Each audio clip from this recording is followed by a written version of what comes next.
today we're going to work on lowercase descending letters Y, P, J, and we're also going to review the G and the Q that we've done earlier.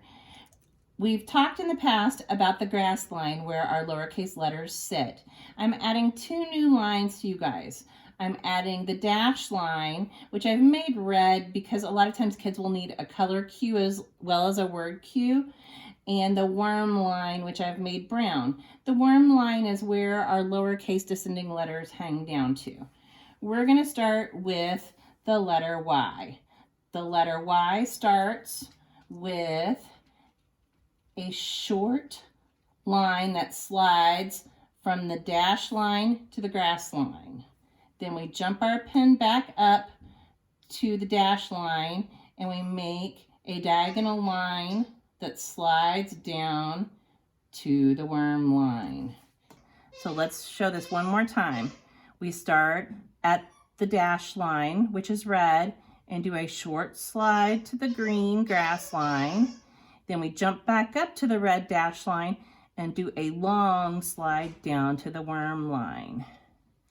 The next letter we're going to work on is our lowercase p. So we start our lowercase p at the red dash line and we go all the way down to the brown worm line.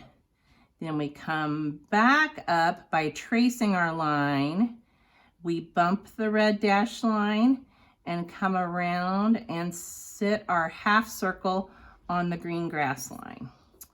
So here we go again. We start at the red dash line. We go straight down to the worm line. We trace our line back up to the red dash line and come around to sit our half circle on the grass line. Next is the letter J, and this one is really hard for students because they don't know where to start their hook. So the way I teach it is we start at our red dash line and we make a straight line down to our worm line. Once we bump our worm line, then we hook around and put a dot on the top. So here it is again. We're going to start at the red dash line. We're going to make a straight line down to the brown worm line. And once we bump that worm line, then we hook around for the hook of the J. And then we put a dot on top. Some of my friends want to make their dots really big. The goal is to have a contest to see who can do the littlest dot. We need to be able to see it, but as long as we can see it, we want it to be as little as possible. And that's an important skill for both our J's and our I's. Now we're going to review our G and our Q, which are a combination of our C starter letters, but they're also descending lowercase letters. So those are going to start on the red dash line with a magic C. And then it's going to sit on the green grass line and fly back up to the dash line. We're going to make a straight line down to the worm line before we hook around. Learning to make that straight line down and not start your hook until you get to the worm line is really important. So here's our G again. We start at the red dash line. We make a magic C and we come up and bump the red dash line. Then we make a straight line down until we bump the worm line, and then we hook around. Our Q is also a magic C, and it's important to note that kids get both the G and the Q mixed up. So what I tell them with their G is that G always hooks towards the front of the paper. The only letter in the alphabet that hooks towards the back of the paper is Q. So Q is a little unusual because it hooks towards the back.